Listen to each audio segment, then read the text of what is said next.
আৰু মোৰ এইটো গুচাই দিব লাগছে মোক কোনটো এইটো গুচুৱাই আছে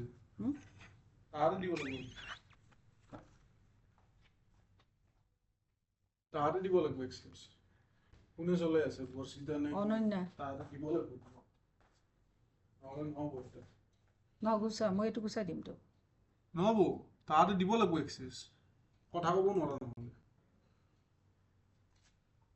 এলাও হ'ল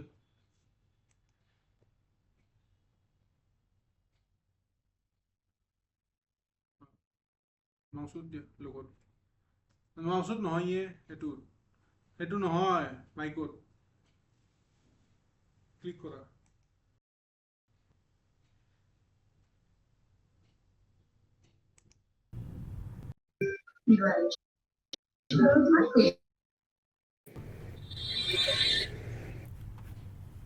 কথা ক'চোন বন্ধ হৈ আছে মাইকটো মাইকটো বন্ধ হৈ আছে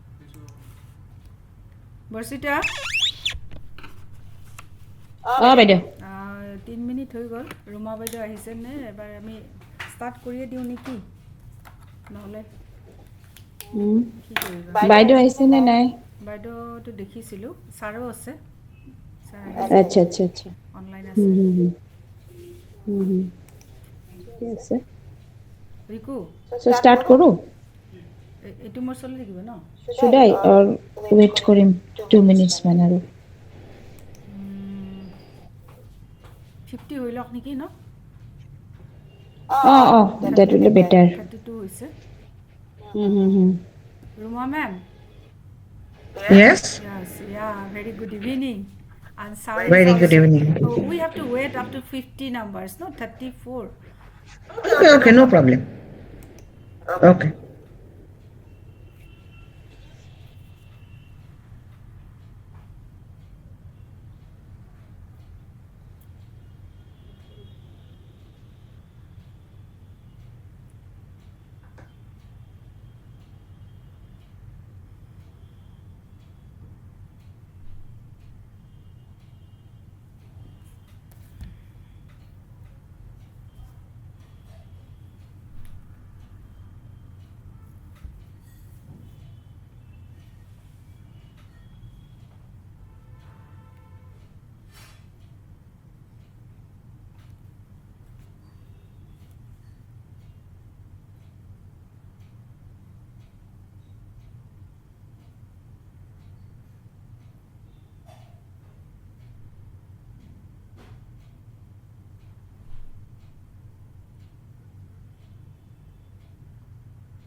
ঠিক আছে এটা কমাই দিম নেকি একো কৰিব নালাগে নাহে আহিছে তাতে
Um,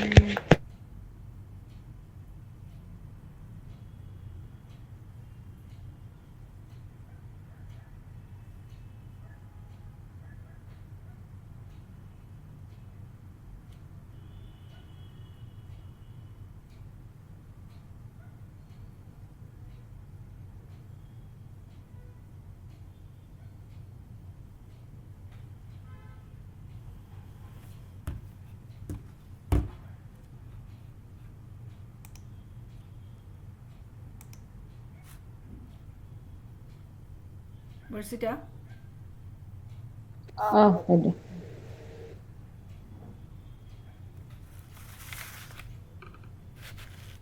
Start करो. Okay. Good evening to one and all present here today. Now, I would request our principal, Dr. Gitanjali Chaudhary ma'am, to inaugurate the webinar session of today. A very welcome. Audible, no? A very welcome to Yes, all. yes. A very welcome to all you to this significant webinar on legal awareness. It is indeed a great honor and privilege for me to inaugurate that session, which aims to enhance our understanding of legal rights, responsibilities, and the importance of legal literacy in today's world. It is imperative for students, teachers, citizens to equip themselves with the legal awareness. The esteemed speakers joining us today are experts in their respective fields, and I am confident that their insights will be invaluable in enriching our understanding of legal matters. I encourage each participant to actively engage in this matter for discussion, ask questions, and absorb valuable information that will be shared today. With these few words, I officially inaugurate the webinar. Wish you all fruitful and insightful session ahead. Thank you, and move to Borsita. For introduction, our resource person. Thank you, ma'am, for inaugurating the webinar session. So, we are extremely lucky to have among us Dr. Ruma Bardoli ma'am as guest of the month to deliver on the topic legal awareness and its procedure for criminal justice. To introduce ma'am has done her masters in political science, law and business administration, and also done her BT degree and holding a PhD degree. She has been a retired founder principal NEF Law College at present member of Internal Complaint Committee of RBI Guwahati, Municipal Corporation Guwahati, Surendas College Hajo, is the governing body member of GB Law College Guwahati, Dispur Law College Guwahati, SBMS College Sualkuchi, has been former member of Assam State Commission for Women. Ma'am is also a national award winner. I would now like to request ma'am for her deliberation. It's over to you, ma'am. Thank you. Thank you, ma'am. Good evening, everybody. At the very outset, I offer my heartiest thanks to the principal of West Guwahati College of Education and the whole team of the college for inviting me as a resource person for the topic legal awareness and procedure and criminal justice. It's a nice attempt of the college because law is important for each and every person. Though we think that law is necessary for the lawyer, other person for other person it's not so important, but it's not right, because we have seen that in day to day life always we need some law. So for that purpose lawyers should know law to give justice to common people or justice to people, but we must know about the law for to know about our rights, duties, etc. As for example, we know that Indian Constitution provides different rights and duties. At the time of the enactment of the Indian Constitution, it provides right to us under Article 21, that is personal life and liberty, as well as not only right, it gives some, provides some duties also. There's a 46th Amendment in that is fundamental duties under Article 51A. So, at the time of the framing of the Constitution, the rights to each person is indiscrimination. That means this indiscriminating any caste, creed, sex, etc. The Constitution under Article 21 mentioned that life and personal liberty are there, and both are interrelated concepts. If a person is deprived from his personal liberty, automatically his right to life is meaningless. So, for this purpose, the primary function of the law is to serve the society by regulating behavior of the members of the society. At the time of the framing of the society, the Indian Constitution was a rigid constitution. It is a written constitution as well as the basic salient feature is its rigid constitution. But at the time of the framing constitution, Pandit Jawaharlal Nehru mentioned that it may be a rigid constitution, but it can be changed. It can be amended with the changing needs and demands of the society. And accordingly, we have seen lots of amendments are there in Indian Constitution. It inserted different rights as well as fundamental duties. And accordingly, we are following the constitutional right which is given by the Constitution itself.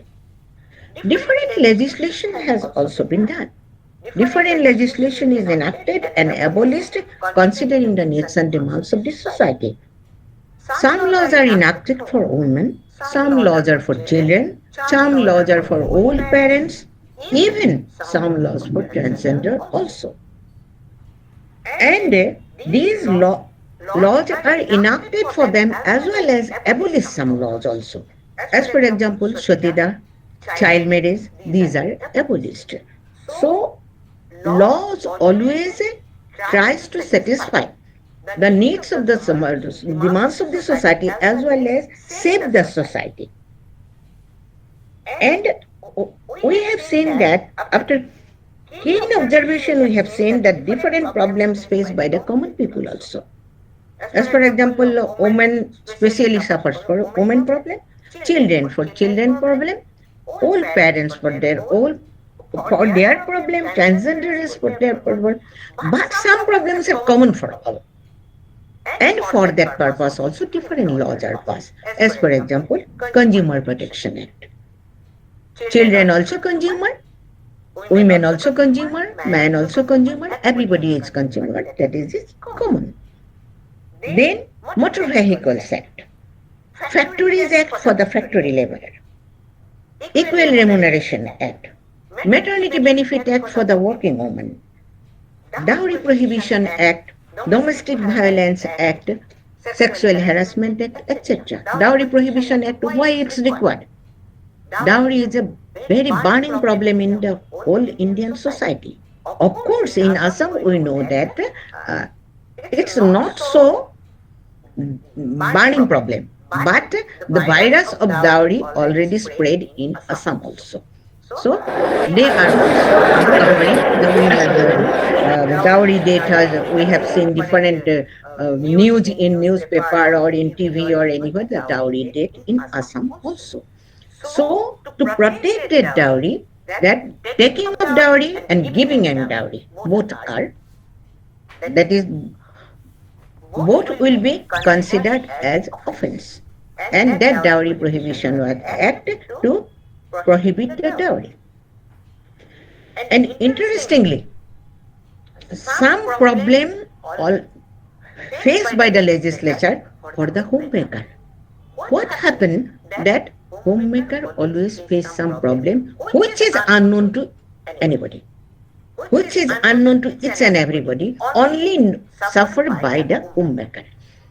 That is, sometimes what happens, that is for the uneducated as well as the female member of the society who is not working.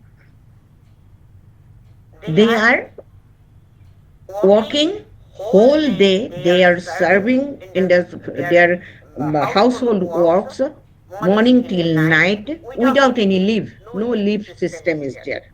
No remuneration is there for them. Their only remuneration is their food and shelter and their mental torture. And women thinks that, okay, this is my due. I have to satisfy with these things.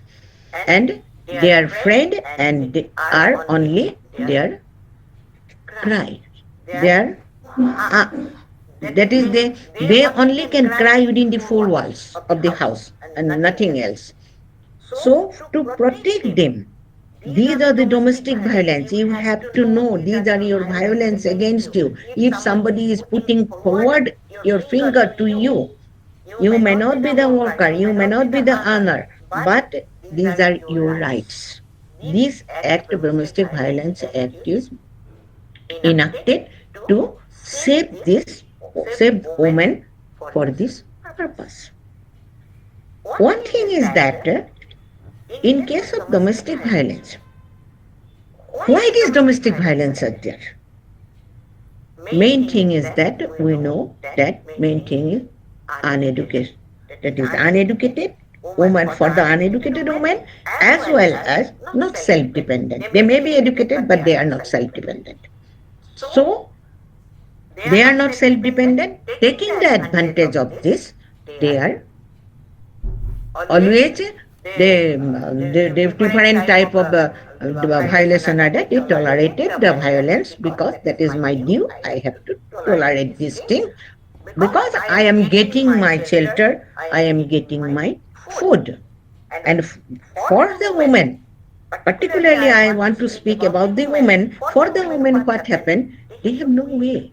If they will go to their paternal house, but law may be there. But what happened in paternal house also?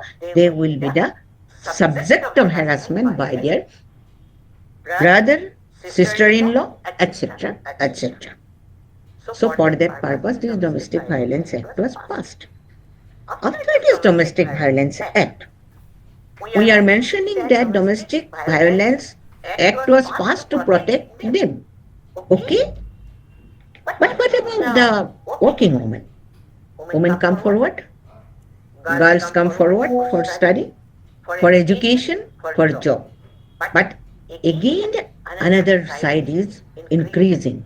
Another side is very important to study, that is, for education purpose, they have to face some harassment.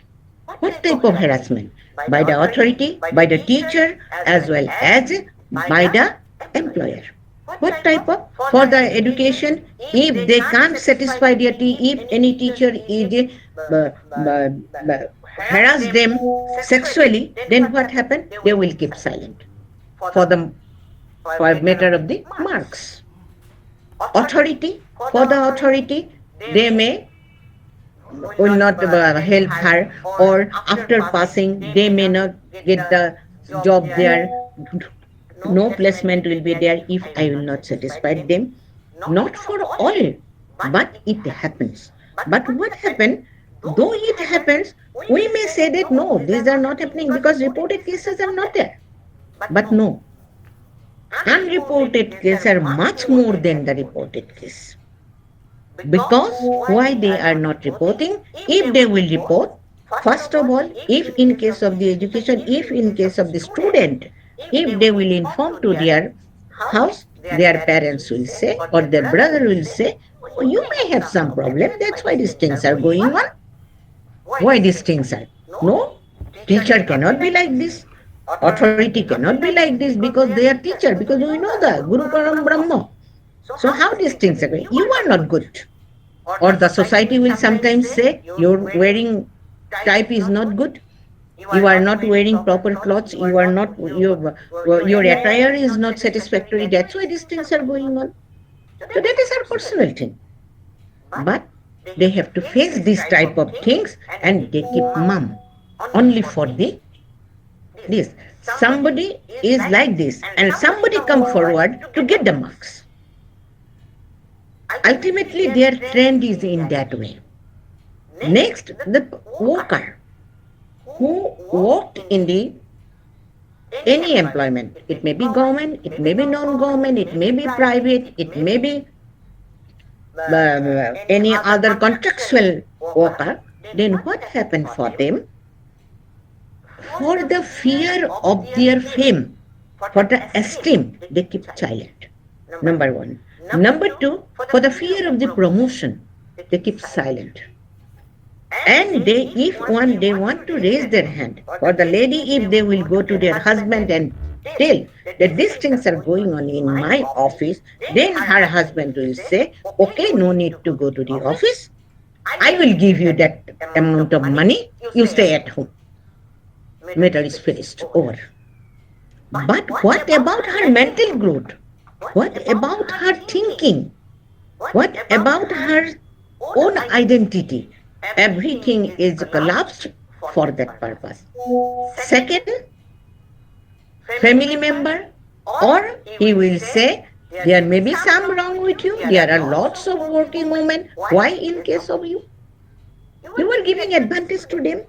Again, she is harassed by the family member as well as in the office also. And no need to doing job for that purpose, women keep silent. What type of harassment is going on? What type of things are going on? But for all this purpose, there was no law. There is a pathetic story for passing this law. In 1997, one lady, she is from Satin group, Banwari Devi. Banwari Devi was a social worker and she worked on a project to stop the child marriage. And in Rajasthan, she went to stop a child marriage of daughter of a Ramakan Gujjar, that is from Gujjar community. The child marriage they accepted. The daughter, age of the daughter was 1 year and 6 months. Marriage, they tried to solemnize the marriage. At that time, Banwari Devi make a commendable job to stop that marriage. Okay, it's fine that marriage, she is succeeded. But ultimately what happened, Ramakan Gujjar and 4 other his relative gang raped her in front of her husband. Then she is a tremendous strong lady. After that she went to police and to the doctor also for medical examination. In that area there was no medical lady doctor. Male doctor only talk. After that he gave a certificate of age. She took it. After that she went to police station. In police station, all the police again started cruelty and harassment by giving different comment to her. Up to late night she was sitting there. And they are giving comments and comments and comments. And in late night, the one police officer told her, okay, Ms. Banwari Devi, you can go and you give your lehenga here for the evidence. Then, which she wear? Then she gave the lehenga there. And wearing the blood-stained turban of her husband and went to her house. After that she filed a case. Then also she fought. The trial court gave the judgment, that is trial court made the acquitted the accused and mentioned that there was no evidence. But she again fight with the help of NGO Vishakha as well as some other organizations, women organization, for to file a suit to the Supreme Court. When they filed the Supreme Court, that there first, before that in trial court, different comment that she is from certain group who will torture her, who will rape her, like this, even by the judges also. but in the Supreme Court give some guidelines, and they Supreme Court forwarded that there must be some protection for the women, and one commission was that Burma Commission. After that, legislation of that case was when the Supreme Court gave the judgment, already two accused expired. Fact was in 1997, and the legislation was done by by the Indian Parliament in 2013, which is known as Sexual Harassment Act Protection and Redressal 2013. And after this Visakha case, some guidelines are provided that for the protection of women. Now the question is, what are the guidelines? What is known as the sexual harassment? Because sexual harassment means, we the common people know that sexual harassment means physical touching, giving some bad assault or like this. But it has been seen that this act mentioned particularly that sexual harassment is not only these things. If you give a comment about a lady, about the looks, about her dress in the office, because office is a professional area, college is a professional area. When you come to the profession, everybody should maintain the professional decorum.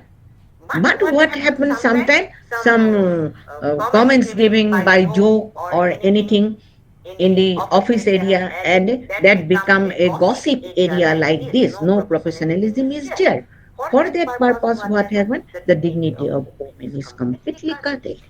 They lost their dignity, yet they keep silent for the fear of her promotion, for the fear of her esteem, for the fear of anything. And what type of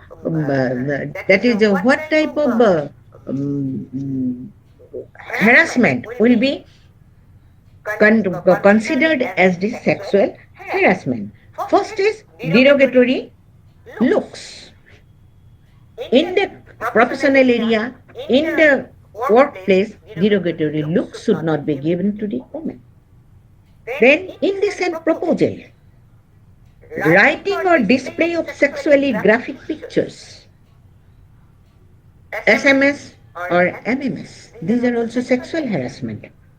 Comments about one's dressing sense. This dress is like this dress should not you wear, because we are not coming for the beauty context or cinema world, because it is a professional area. We are coming for work. And that is comments about one's dressing sense as well as comments on body and behavior. You look so nice, your body, you are fatty, you are lean and thin. No need to give the comment in the institution. It may be college, it may be school, it may be in office, it may be in private office, wherever it may be. And some unwelcome remark or inappropriate conduct. That is the very important word, that is unwelcome. That means what happens sometimes in official area, some male member give some comment to some female member because they are friends. You look so nice today. Maybe. It's not sexual harassment if it is welcomed by her. But if it is unwelcome, we do not know whether she welcome it or welcome not. So the male member do not know that whether that comment will be accepted by that lady. One comment may be accepted by Mrs. A or Miss A. That comment cannot be accepted by Mrs. B or Miss B. So unwelcome, that is unwelcome comment is very much important, whether that comment is welcome or unwelcome. So unwelcome comment is always an inappropriate comment, and that is not nice. And for that purpose, what happened? That this sexual harassment, this includes with unwelcome detrimental behavior and physical contact in advance, sexually colored remarks, showing pornography, and sexual demands, whether by words or by action. Such conduct can be humiliating or may constitute a health and safety problem.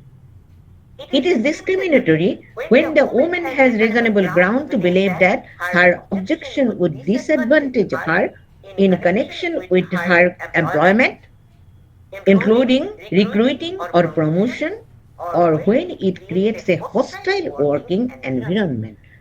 Working environment should not be hostile. And that's why some effective complaint procedures and remedies are included by the Act. Verma Commission mentioned that in every institution where there is more than 10 workers, there must be an internal complaint committee. In that internal complaint committee, the president must be the lady. Senior most lady must be the president of that working committee. And one outsider must be there. He may be or she may be, that may be lady, and she may be NGO, or she may have the legal knowledge about this act, that she should be the external member. Because what happened, or if all are internal member, sometimes these problems are internally they handled by giving some comment, don't do this thing, if you will do this thing, that will be happen, and etc. And quarterly meetings should be conducted, whether anything is going or not. If anything happened here, all these things should be discussed. And this internal committee, it is very much important, otherwise it will be considered as illegal. Each and every institution, each and every government institution, private institution, where more than 10 employees are there must be an internal committee. So, main thing is that we should know minimum legal rights. No need to know all the legal rights, because lawyers are there. If I have facing any problem, I will go to the advocate and I will say that these things are my problem, these problems are I am facing. But what happened if you observe that if I have the knowledge that this is my right, so I try to satisfy my right. I try to raise my voice to enjoy my right. I cannot be exploited by anyone, because Indian Constitution itself mentioned man, woman are equal. Each and every persons are equal. Man, woman, children, whatever may be, irrespective of caste, creed, and law. Everybody, Article 14 mentioned that everybody is equal before the eyes of the law and equal protection of law. So get the equal protection of law. We should be aware about the law, and we should aware that we should not violate anybody's right. To enjoy our rights. Sometimes what happens, we want to enjoy our rights, and to enjoy our rights, we violate others' right. And that is very bad thing, that we should not violate others' right, because we should consider that we all are human beings. So who are women? Human. Rational animals are human. So we are not animal. If we are human, so we should consider all the materials, all the conditions, that as a human we should go to this extent. Proper human being, we should go to this extent. We should know our minimum right. If these rights are violated, we should go to the court, or we should go anywhere to raise our voice. If Banwari can raise her voice, who is not educated, then why not we the educated person? Why we are thinking so small thing about the mass, about the promotion, about the recruitment? If it is right, it is right. And if we can enjoy this thing, each and every person, teacher, student, if everybody is very careful for this, then we can live as a proper human being, and we can enjoy our human rights without violating others' human rights. So thank you very much. So how to proceed? I am not touching these things.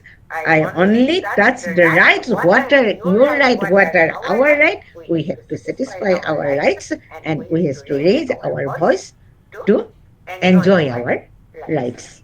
Thank you. Yeah, thank Thank you, you so much, ma'am. ma'am, Rasita, for. second some Mm. introduction you carry.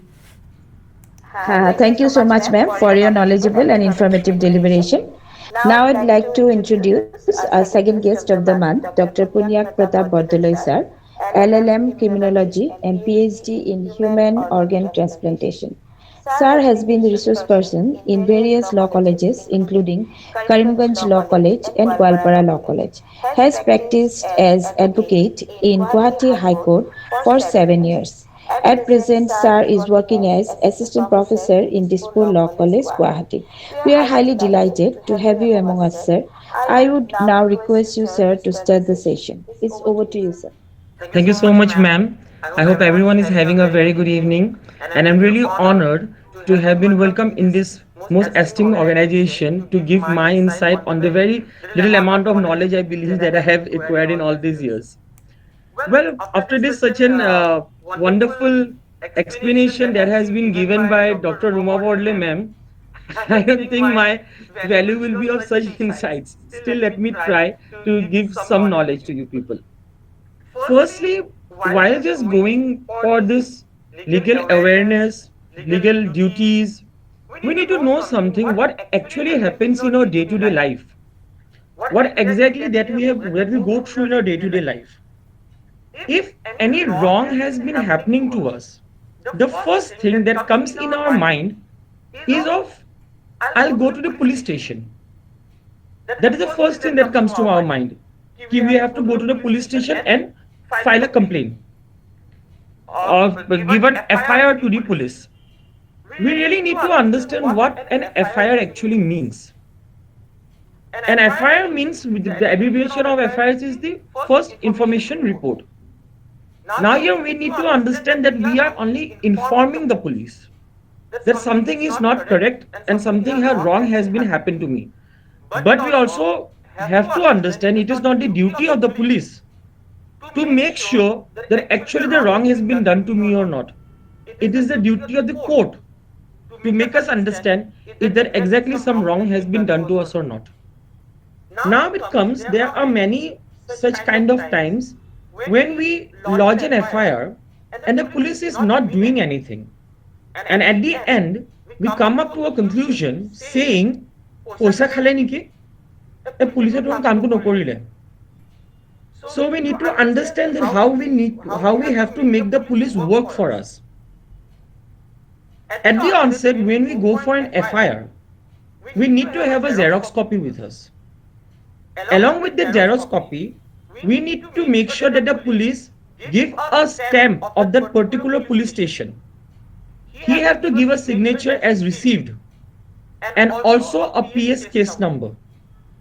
Once if these three things are being given, only then we can come to a conclusion that yes, my FIR will be lodged. But as many times this also happens, for example, if I have a relative or I have someone in the police station, the police will say, okay, I'll do it. Then he may call me up and he may say, "Oh, Bordle sir, apna kaise complaint hoise rukhun." And I, because know him very well, I'll say, "Please don't lodge it. Let it be. Usko lodge mat karo." So what is the second option that is been left to me now? What I can do is now, I can go directly to the court. And this kind of cases, when we go directly to the court, is known as complaint case. Now there comes a very vast difference with a very thin line. What is the basic difference between a FIR and a complaint case? When we lodge an FIR, at the bottom of the FIR, we do not write whatever I have said is best to my knowledge, which we also known as oath. But when we go for a complaint case, when we say anything in the court, we have to go for this particular oath and give an avouchment that whatever I have said is best to my knowledge is nothing but the truth.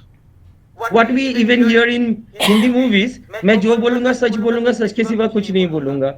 So that is the same thing that we have to write and we have to give it to the court. Now let's assume that somebody has given a case against me. Once the case is given against me, I'll get an information. What the police will do, police will give me a call and say ki apuni ebar police station ahok sun. Apnar against a case lodge hoise. So here I am anticipating one thing, that I may be arrested. So how does the judiciary now helps me, because I know I have not done that offense and this was a framed offense. This happens on a day-to-day life basis. Then we can go to the court before going to the police and file a petition, which is also known as anticipatory bail. That initially in CRPC is a different section, but after Bharatiya Nagrik Suraksha Sanhita, this section has been come under 482, which is anticipatory bail, where I have to prove in the court that on certain conditions, for example, I will not leave the town, I will be contributing whenever the police calls me, but I have not done it offense, and if I have done the offense, let the court decide it, which will take 2 to 3 years maybe also. But till then, because we also need to understand that the judiciary is not of a angle ki jail bharao abhiyan. The judiciary doesn't believe in that. Ki if we have the police arrested you, aapko jail mein dal denge. But to make sure that I am not a victim of this particular thing, I can go for an anticipatory bail. Secondly, there's another thing. We also hear very often of two words, bailable offense and non-bailable offense. If been taken into consideration of a layman, then what do you understand as a bailable offense or non-bailable offense? The very common answer that we face or we get it from the back or from the other side of the table is that bailable offenses are those offenses where आपको bail मिल जाएगी, non-bailable में आपको bail नहीं मिलेगी. And then when we ask, give me some examples of non-bailable offenses, and it comes like murder, rape, all these kinds of are non-bailable offenses. Then the question comes, अगर ऐसा है, then why is that we advocates go to court to ask for bail for murder and rape? We should not be going only then, but we still do it. So the basic difference between bailable offense and non-bailable offense is this: when the investigating authority or the police station IO himself can say you can go home, these offenses are bailable offense. For example, anything that is in the law and we break it, it's a crime. If the law says I need to wear a helmet, but I'm not wearing the helmet, the police will give a fine, which is, we can say, is a type of a punishment for not abiding by the law. But will the police take me away and put me in the jail for that? He will not do me. But that particular challan or that saying me that you can go now, that was a bailable offense. But while I was searching for my license or my RC in the scooty, the police saw an unlicensed revolver, a pistol. Now can the police say me, yes, you can still go back to your home? He will have to arrest me. But that doesn't mean that I will have to stay in the jail. The police will have to produce me within 24 hours in front of the magistrate, thereby where my advocate will file a petition for bail, which is again under section 480 of this new act that was introduced from July. In this particular thing, if the court is of a satisfaction that yes, that is not an issue, you can still go on a bail, only then I can come back to my home. So that is the basic difference between a bailable offense and a non-bailable offense. And we as laymen, many of the times we do not understand the difference, and the advantage is taken by the investigating agencies or the police, where they say, "Apne muk 10,000 taka ta di diyo, moi jabo dim apuna." This happens very often. Muk 20,000 taka ta di diyo, moi settle kori dim. But that cannot happen actually, because the police knows that this is a bailable offense and a bailable offense is my legal right. I will anyways get the bail. Because I was not aware legally what we are doing this on this legal awareness, if I am not aware legally that I would have anyways got the bail, then this 10 to 15 or 20,000 would have been saved.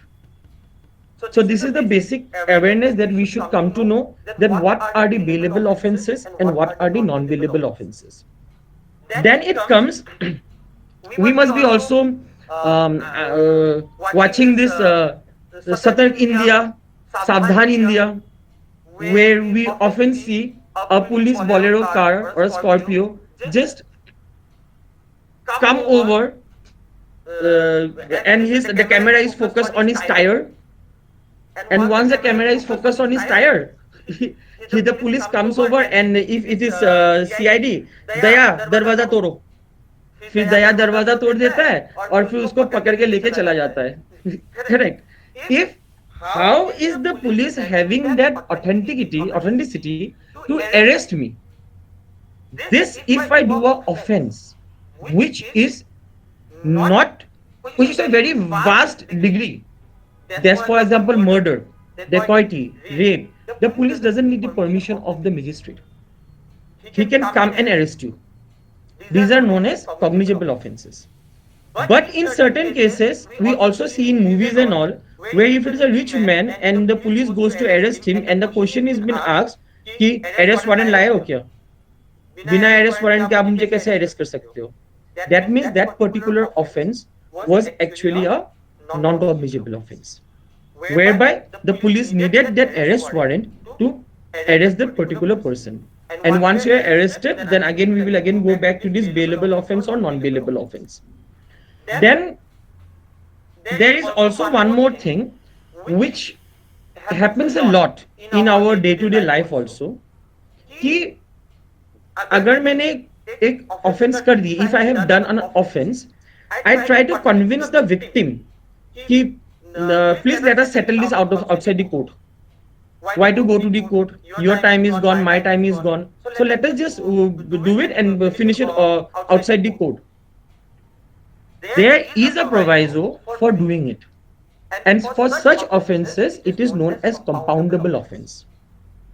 For example, if I have been caught red-handed stealing a mobile phone from a mobile shop, the case has been registered. But now, the mobile phone was maybe a cost of 15,000 or 20,000 rupees. But this legal venture is costing me much more. I can say to the owner of the mobile shop, please let us settle this outside the court. I'll giving you this 50,000 rupees. It was a mistake that I have done it. In return, I'm giving another 10,000 rupees for all the mental or legal harassment that you have gone through. This was for compoundable offenses. But there are also certain offenses which are not compoundable. For example, if I have murdered a person and then I go and talk to the father of the victim, let us settle this outside the court will not entertain it. The court will, because you will have to face it. As soon as we say we have to face it, why the court is not allowing in certain cases and why the court is allowing in certain cases. In such manner, we also need to understand of a basic thing while going for this legal awareness, what exactly the definition of crime is. Crime का मतलब होता क्या? For example, if me as a teacher, I am taking a class. While taking the class, there are certain girls who is sitting on one side of the row. And me while taking the class as a man or as a male teacher, I normally just go and put my hand on the shoulder of the girl and say, Budhisane, are you fine? Not only that particular girl, but all other girls will get offended. Apart from that, they will also be scared to sit on the side of the row from the next classes saying, Punyak sir swabhav baya. Punyak sir ना ऐसे shoulder में हाथ दे के फिर पढ़ाते हैं. But will this happen if I do the same thing to a male? If it is a boy student, और अगर उसी कंधे पे मैंने हाथ दे दिया, then will anybody will have a problem? Then it would have been fine. But that not necessarily that particular boy student will not be having a problem for himself. He may not like it. But still we will be okay. Reason behind is this, that when I have touched the girl all the girls in the classroom has been stemmerized. That means an offense has been done there where the entire society is being now traumatized. For another example, if there is a theft in my house, my neighbor, it may be Goswami Khura, Kolita Khura, Borman Jetpeha, even they will be like of this thing, ki now it is 8:30, 9 o'clock, and they will be start shouting at their son or their daughter, oh, tala mara ki nahi? Just go and make sure that you have the key and the lock done. Why you don't know? Bodle ke ghar pe chori hua tha kal. But was the chori done in their house? It was in my house, correct? So why they are traumatized? Because of that particular theft, the entire situation has come down to this scenario that the entire society is now traumatized. When we face an accident or we see an accident, what happens? But around 50 to 60 people come and join up together and they start saying things. Hey, ajikali lora bilake juse bike cholai. Hey, ajikali etu hoy, hey, ajikali etu hoy. But will their day-to-day life is getting tempered? They are not having any problem. But thoda bahut aise they will shout and yell and do everything and they will go. Who is the real victim? The person who fell from the bike or the person whose car has been attacked. But nobody else is getting victimized out here. So that is the basic difference between a crime and a civil wrong, which in legal language in college is taught also.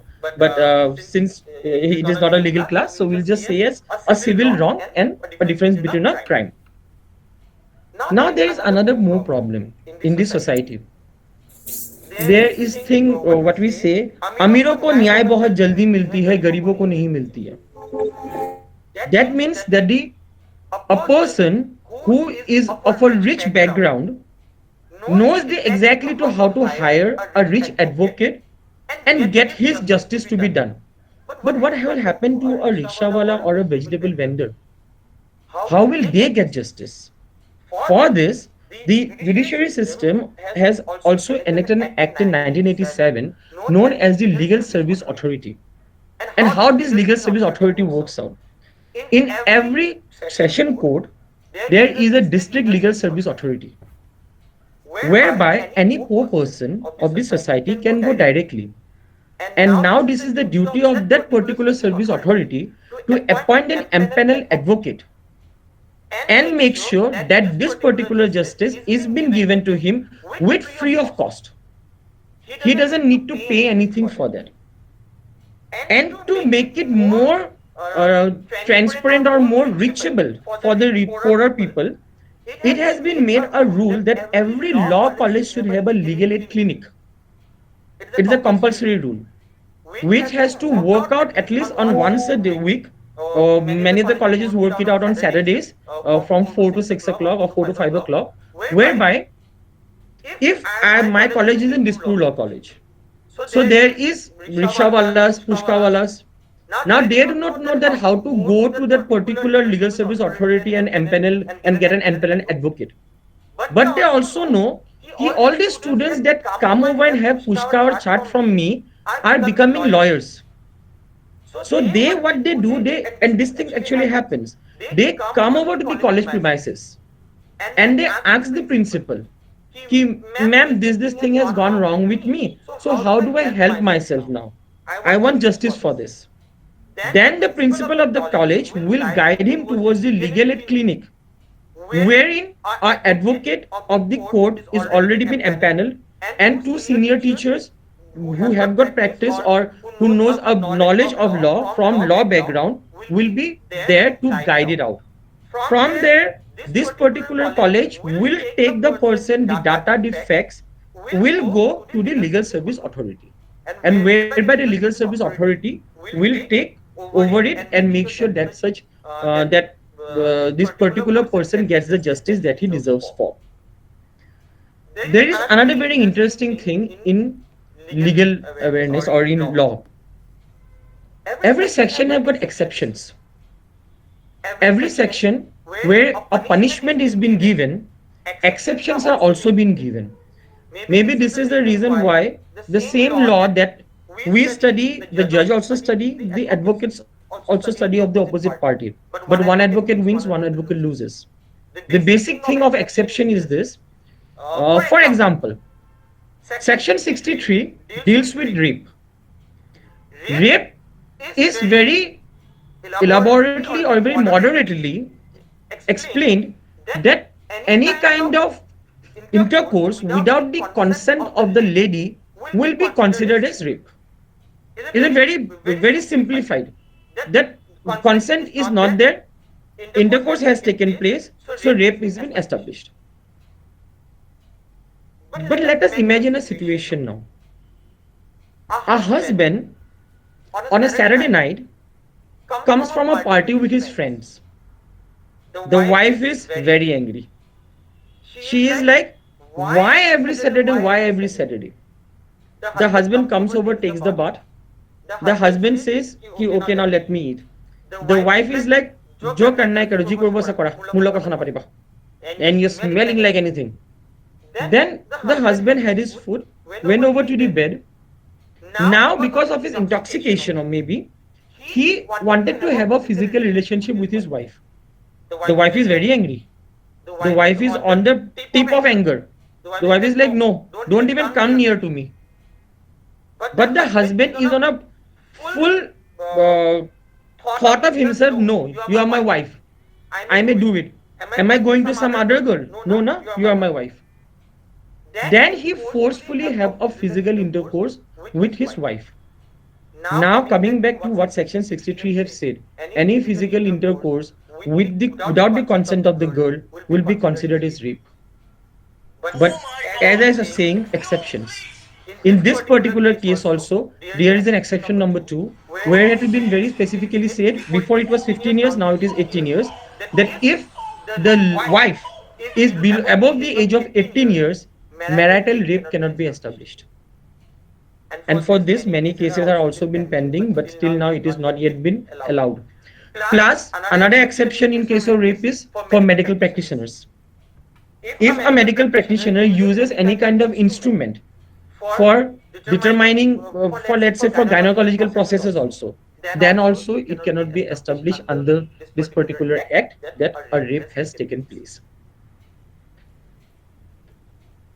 Also, just while ending the my speech, I'll just like to say that what exactly and how many types of courts we have, especially in case of criminal courts. The first thing that comes from, let us, if we think on hierarchy basis from a 0 level, it comes as executive magistrate, then it comes as judicial magistrate 2nd class, then judicial magistrate 1st class, on this where AGS exams takes place. And to take over all these magistrates, there is one chief judicial magistrate. If you people have noticed, we have the chief judicial magistrate in Kamrup Metro here, Kasari, what we say is Kasari, just near the Megdut Bhavan, where only the magistrates deal with the cases that are triable in magistrate court. Secondly, the session court. Now in the session court, there is only one judge, which is also, there is a subordinate judges, but the head of it is of 2 judges. We name as district and session judge, but he is actually of just 1 person. While he is dealing with the civil matters, he will be termed as, when we write a petition, we will write it as in front of the honorable district judge. When we are dealing with a criminal case, we will be terming that particular person, particular judge as a session judge. Then the High Court, and then at the end, the Supreme Court at the apex. While all these courts has been over, there have also been at times certain situations where the court is overburdened with lot of cases pending. So how this type of things can be handled out? Now, a court will entertain a murder case, or the court will entertain a 500 or 2000 rupee challan for not wearing helmet. So in such terms, I don't know how many of you may also have got challan, where the Lok Adalat has been introduced. The next Lok Adalat is on 8th of March, where you just need to go have a negotiation with the officials, and there will be a bank also there, where you need to deposit the money, and the cases settle out in there itself. This entire process was being introduced just to make sure that the overburden of the cases has to be decreased. Lok Adalat, when we say about Lok Adalat, we also can resemble to one more thing which is known as alternate dispute resolution, whereby mediation, conciliation, arbitration, this kind of facilities are introduced and accordingly happens. But now when we say outside the court, that doesn't mean it is under a tree. For example, for mediation in our Guwahati Kamrup Metro, it is in the old building of the High Court. There's a room which is known as the mediation room, whereby you can go and mediate with your opposite party, and you can actually finish it over instead of going for legal terms and all. Ending up, I just like to give another information which is very important for our knowledge. When we feel that a police station is not entertaining my FIR or my whatever victimized for the reason I have been done so, then I have got another option of doing it. In spite of this complaint case also, I can still do one more thing. I can go to a different police station. For example, if a crime has happened to me in Bhorolumukh, but the Bhorolumukh police station is not entertaining me, I can still come to Chanmari police station and lodge the complaint there. Now it is the duty of the Chanmari police station to make sure that Bhorlu police station has got that FIR and the work has been done. And such kind of FIR is known as zero FIR. With this, I'll just finish it off. Thank you, Principal Ma'am. Thank you, everyone. Thank you. You have given so inspiring and enlightening information to us. And Varsita, Thank you. Varsita, you ask questions to anybody? Anyone, any questions? Please. Any experience that also you can share? You are so energetic and young. Our students also so young, so they can put any questions. Thank you so much. Yeah. I'll just hand over to then Dr. Ruma Bordle, ma'am. No. And I'll take your leave. Thank you so much, everyone. Thank you. Thank you so much.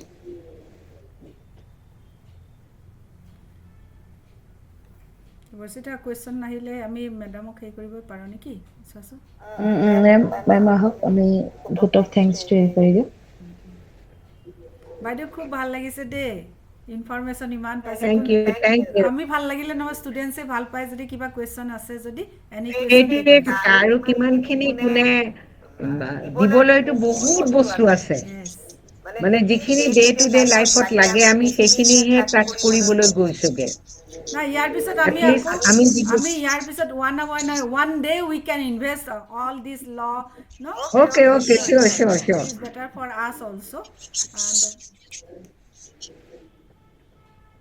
and any questions if there is no I think so we can go for the vote of thanks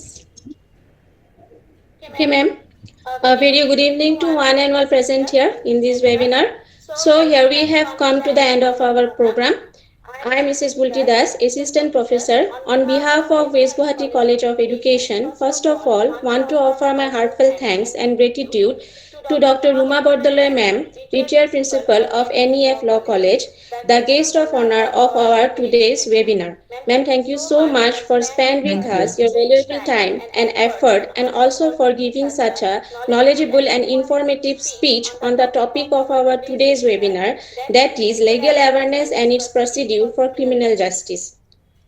Ma'am has discussed about rights and duties, laws, acts of our Indian Constitution.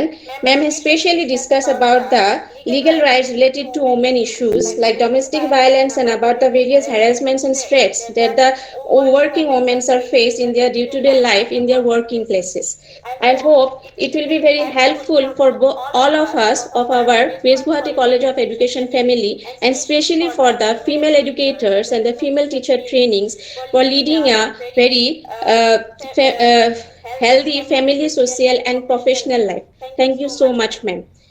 Secondly, I would like to offer my heartfelt thanks to Dr. Punyat Pratam Bordoloi, Sir, Assistant Professor, Dispur Law College, for giving such an interesting and knowledgeable speech on our today's topic. Thank you so much, sir. It's been an honor for us and privilege for us to have you among us with sir. Sir has discussed about the most important thing is the legal awareness among the mass. Sir has discussed and give knowledge about how to make and complain to the law system of our society and how it can be effective and helpful for us for having the justice. I think it will be very helpful for all of us, especially for the young section of our present society. Sir has also discussed about different offenses, crimes, present situation, and what are the roles of the legal authorities regarding these different offenses. Thank you so much, sir. Next, I want to offer my heartfelt thanks to our principal ma'am, Dr. Gitanjali Chaudhary ma'am, for organizing such a wonderful webinar for all of us. Thank you so much, ma'am. And I also want to give my thanks to the IQAC coordinator, uh, Barshita Sarkar ma'am, and all the teacher educators of our WGC family for organizing the webinar very smoothly and without any problem and interruption. Lastly, but not the least, I would like to give my heartfelt thanks to all my teacher trainees for being with us in making the program to be effective and a successful one. Thank you so much to all. Good night to all. Thank you. Good night. Thank you, ma'am. Yeah, ma'am. What happens? Students are, বাইদেউ yeah. বাইদেউ questions arise হৈছে পাৰ্থ প্ৰতিমে চাহিলে সিহঁতে questions arise কৰিছে কিবা কৈ দিয়ক নেকি দুটামান নহ'লে আহ, কিবা Partha are you ready with the question you just wanted to ask So I yeah wanted to ask, can an FIR be filed as a witness to a crime and not as a victim? And if so, how can we properly do that? Yeah, I think Punyak sir can share your questions, no? Yeah. Yeah. Yeah, I'm so sorry. Can you just please repeat the question, please, sir? Please. Yeah, sure. Can an FIR be filed as a witness to a crime and not a victim? And if so, how can we properly do that? There is no compulsion that an FIR has to be filed by the victim only. For example, if I seen that my sister is under domestic violence and she is beaten up and she is not been able to come over, I may not be the witness also, or I may be the witness wherever I can see that she has sent me a video that your brother-in-law is hitting me. I can still go to the police station, and it is not necessary that I have to be the victim myself only. Thank you. Okay, thank you. Yeah, Sahil. Sahil, you want to raise a hands? I have seen Sahil. Sahil raised a hand yes Sahil if you have any question you can ask